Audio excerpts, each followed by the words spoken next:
আজ 13ই আগস্ট মনীষী রমেশচন্দ্র দত্তের জন্মদিন।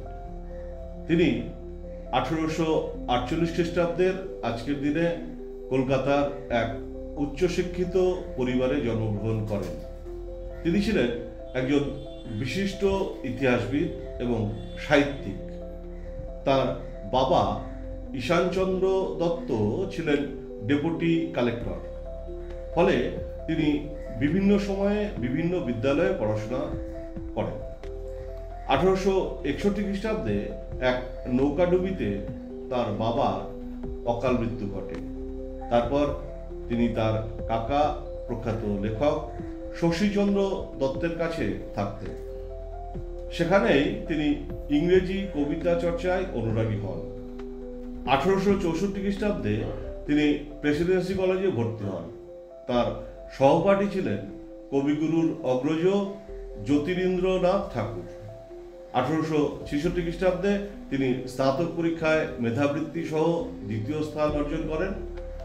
ছাত্র অবস্থাতেই তিনি পরিবারের অনুমতি ছাড়াই 1868 খ্রিস্টাব্দে দুই বন্ধু বিহারীলাল এবং সুরেন্দ্রনাথ ব্যানার্জির সাথে ইংল্যান্ডে যান।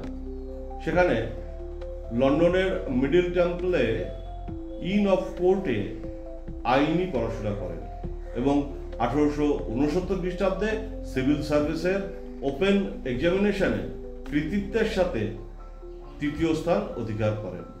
তারপর দেশে ফিরে 1871 খ্রিস্টাব্দে আলিপুরের সহকারী ম্যাজিস্ট্রেট পদে অধীশের মধ্য দিয়ে কর্মজীবনে প্রবেশ করেন।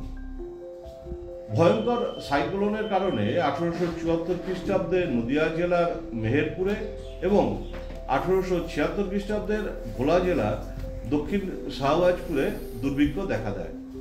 সেই সময় তার তত্ত্বাবধানে এলাকাগুলোতে ত্রাণ বিতরণ এবং দুর্যোগ পরবর্তী পদক্ষেপগুলি সুষ্ঠুভাবে সুসম্পন্ন হওয়ায় 1882 খ্রিস্টাব্দে তাকে প্রথম ভারতীয় হিসাবে নির্বাহী পদে নিয়োগ করা হয়।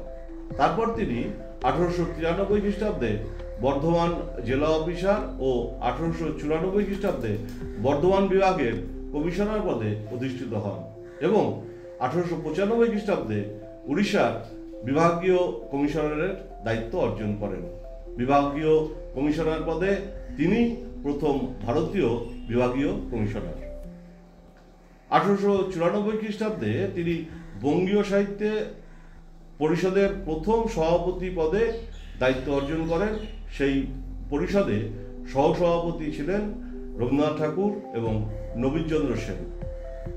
তিনি বঙ্কিমচন্দ্র চট্টোপাধ্যায়ের অনুরোধে বাংলা উপন্যাস রচনায় অগ্রসর হন এবং বিশেষ সাফল্য অর্জন করেন।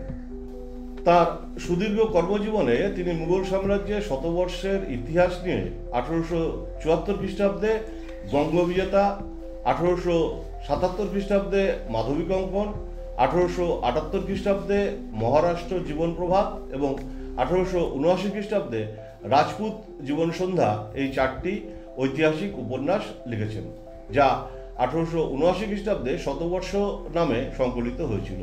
এছাড়াও তিনি রামায়ণ ও মহাভারত অনুবাদ করেছেন। তিনি 1899 খ্রিস্টাব্দে ভারতীয় জাতীয় কংগ্রেসের সভাপতি পদে অধিষ্ঠিত হন।